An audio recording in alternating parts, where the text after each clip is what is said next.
Welcome to Emotions and Stories. What happens when a dream turns into a nightmare of a reality, or the nightmare of a dream becomes a funny story for you? So, let's start today's story, which is the exam nightmare. Rohan was a regular 16-year-old boy living in a bustling Indian town. Exams were just around the corner, and his study table was a battlefield of open books, half finished notes, and empty teacups. The pressure was mounting. His parents had their expectations, his teachers had their predictions, and his friends had their unsolicited advice. But that night, as Rohan fell asleep face first into his history textbook, the real drama began. Rohan found himself in his school classroom, but something was off. The walls seemed taller, the ceiling darker, and the desk stretched endlessly like a haunted maze. His history teacher, Mr. Sharma, loomed over him with a red pen that glowed ominously. "Rohan," boomed Mr. Sharma, "what is the date of Third Battle of Panipat?"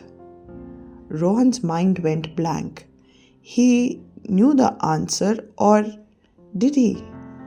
Before he could stammer out a response, Mr. Sharma's red pen morphed into a giant sword. "You don't know? How will you pass? How will you make it in life?" Mr. Sharma roared. As Rohan tried to back away, the walls of the classroom dissolved and he found himself in a completely new location. He was now in his living room, but it looked like a courtroom.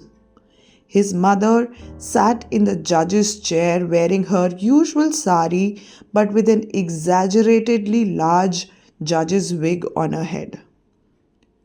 "Rohan, you have failed to clean your room, failed to score good marks in maths, and now you will fail your exams," she declared, banging a rolling pin instead of a gravel. His father, seated at the witness stand, shook his head in disappointment. "When I was your age, I studied under a street light. And look at you. Your table lamp has an LED bulb and yet you can't concentrate." I'm trying," Rohan protested. His younger sister popped out of nowhere holding a toy microphone. "Rohan is going to fail," she sang and dancing around him like a circus performer. Before Rohan could defend himself, the floor beneath him opened up and he fell through. He landed in the middle of a cafe where his friends were seated around a table. But instead of sipping chai and cracking jokes like they normally did, they were dressed like news anchors holding fake microphones. "Breaking news" flashed on a giant screen behind them. "Breaking news," his friend Samir announced. "Rohan is going to fail his exams, and sources have confirmed he was spotted watching cricket instead of studying." Another friend, Priya, added, "What a disaster. Rohan doesn't even know what happens when you fail an exam. You will be the only person in the group who doesn't pass. So embarrassing." I wasn't watching cricket," Rohan tried to say. I was researching sports strategies." His friends burst into laughter and the cafe started spinning like a carousel. Just as Rohan thought he would lose his balance, a waiter appeared holding a giant report card instead of a tray. "Your results, sir," the waiter said, handing it over. Rohan nervously opened it, only to find a big F in every subject. And before he could understand what was happening, the paper caught fire in his hand and he tried to run. While running, Rohan found himself in the middle of a village he didn't recognize. The villagers, dressed in old-fashioned dhotis and saris, surrounded him. "This is the guy who failed his exam," an old man shouted, pointing at him. "What a shame," a woman added. "His family must be so embarrassed." Kids ran around him chanting "fail, fail, fail, fail" as if it was a game. A bullock cart pulled up, and who should step out but his school principal, wearing a turban and holding a giant exam answer sheet like a royal dignitary. "Rohan Sharma," the principal announced, "you are hereby declared the greatest failure of this century. We will now erect a statue of you in this village as a warning to future generations." "What? A statue?"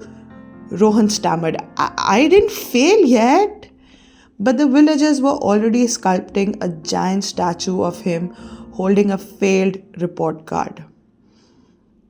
As if this wasn't enough, a pigeon landed on the statue's head and Rohan started screaming, "No, no, no," trying to shoo it away. As he was trying to do this, the pigeon turned into a giant alarm clock ringing loudly. Rohan jolted awake, still screaming. His heart was pounding, his forehead was sweaty, and his history textbook was stuck to his cheek. It took him a moment to realize he was in his room, safe and sound. The alarm clock on his desk was blaring. He smacked it off, his breath finally calming down. It was 6 a.m. and the sunlight was creeping through the windows. "Whoa, what a dream," he muttered, rubbing his face. Just then his mother knocked and entered the room. "Why were you screaming?" she asked, holding a teacup. Rohan hesitated, then shook his head.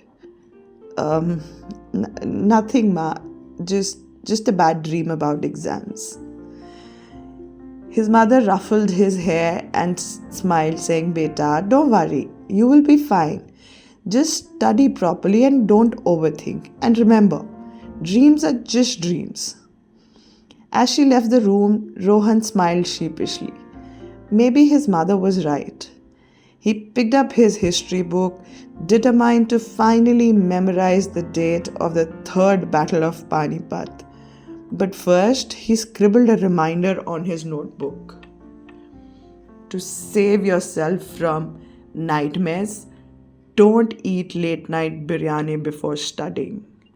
And with that, he got back to work, chuckling every now and then about the absurdity of his dream. I hope you enjoyed today's story, and if you've had a dream which is this nightmarish and funny when you wake up, do share with us in the comments, and don't forget to like, share and subscribe the channel. Thank you.